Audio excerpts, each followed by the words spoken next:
How to install an automatic power antenna. That's going to be covering today on my 1995 Nissan Pathfinder.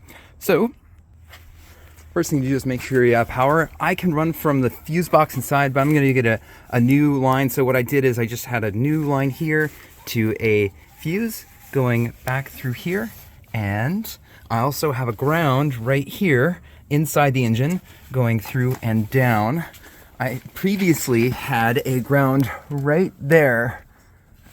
Let's go closer and see it right there, and it just wasn't very good. It wasn't it's maybe splash in there. And this is actually a 19-year-old aftermarket antenna. So this isn't the stock Nissan one. So this is kind of old. So you just kind of have a bar that you bend, and this is just one bolt, and the other bolt to get in here is here. So it's only attached with two. So what you need is power, ground, and then ACC from the radio. This is a blue with white. It's actually for amps and other things. Some decks have just a blue, which is just antenna only. It'd be really nice, but I listen to radio a lot, so it's fine if it's up. And I was thinking about adding, I just have it running right through here. There's the blue line right there. I can add a switch, inline switch here if I find, I want to go on road trips and I don't listen to radio as much, so I can maybe just have an on-off. Also, if I'm going through bushes or anything and I want this down, it's getting close and I don't want to break my antenna, I should turn the stereo off. So there's a quick way to make that work. It has a new bar. I'll just use the existing one since it's bent. I have the leads hooked up. Make sure it works before install. There we go. Goes out just fine. A couple of clicking noises that seem random. It is a $40 part, but seems to go out just fine. And okay, it's going back a bit, fine. Nice.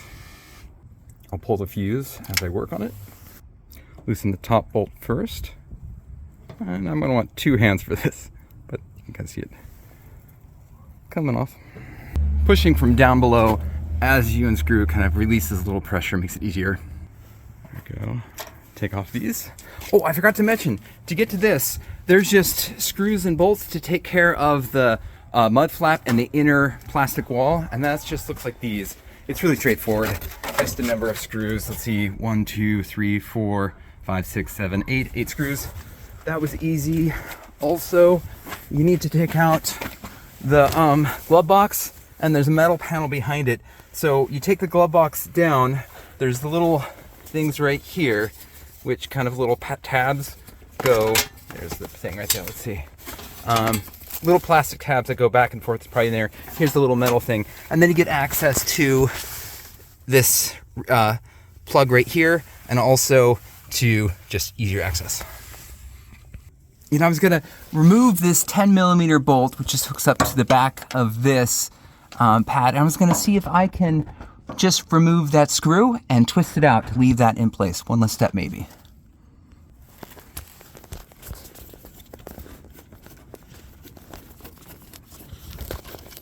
Okay. Well, it won't twist if it's not loosened up, so I did loosen it up. And let's see if I can just twist it out now. There we go, that worked out well. And I'll just unscrew this here.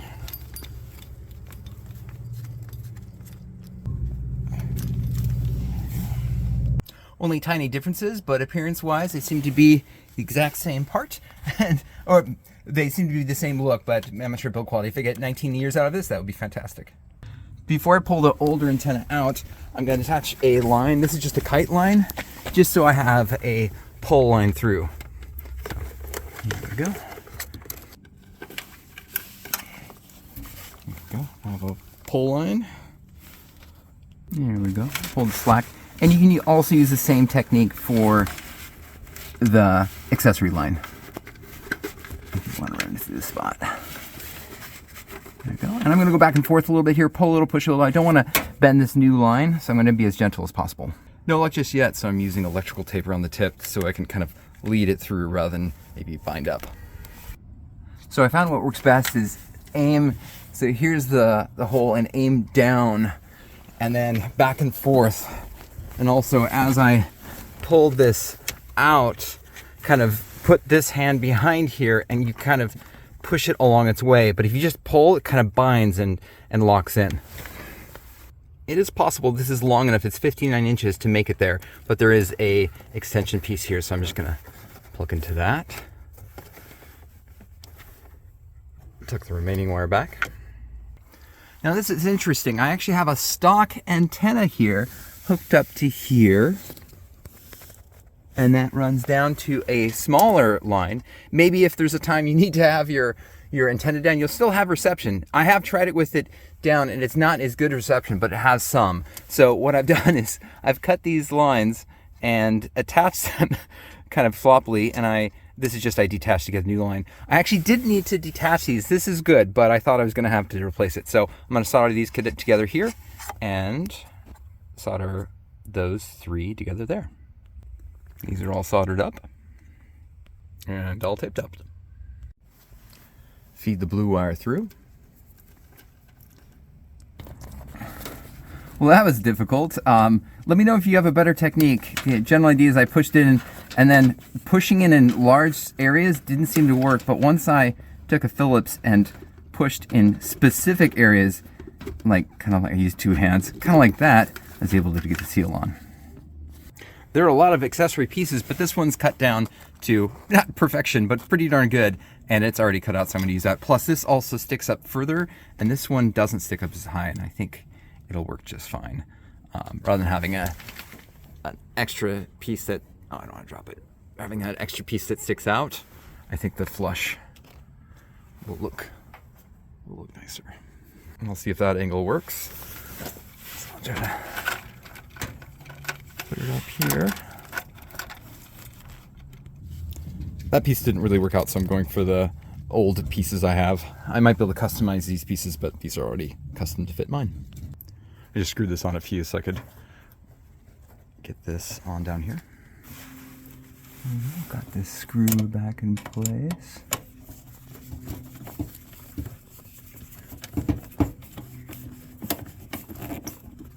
There we go. Good. And get this bolt tight. There we go. That's tight. The wires are stripped.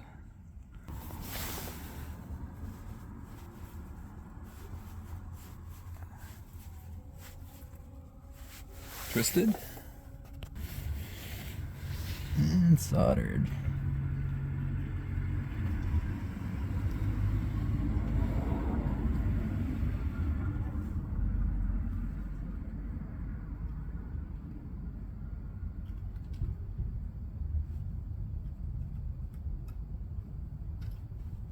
Crimping's fine, but soldering has a less chance of coming apart.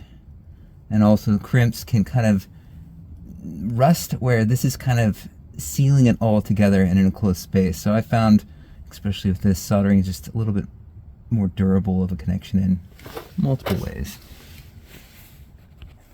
Screwed this down, that's in.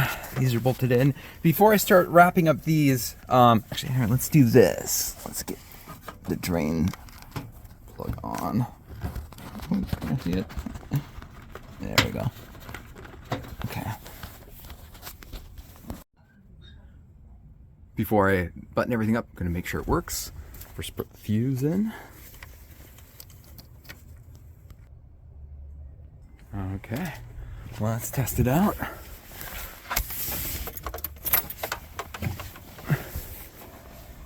Okay.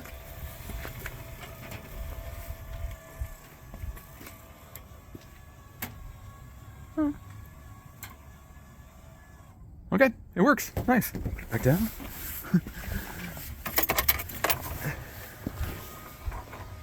It's a little chunky sounding, but it works.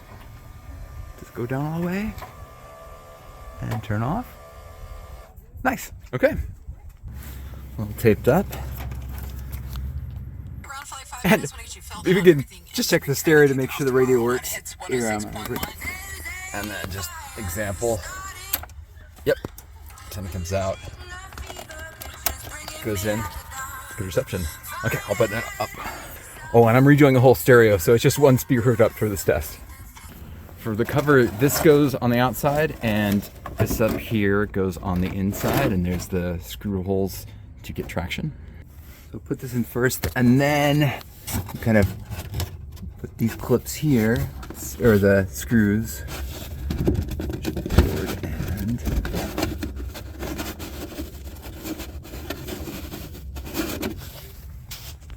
start with a clip down there. Cool, so this clip on first, and I've got one right there in, but I don't want to torque it down to all of them, because if you torque it, sometimes they could not wiggle in to get the right spot, so I'll do the rest.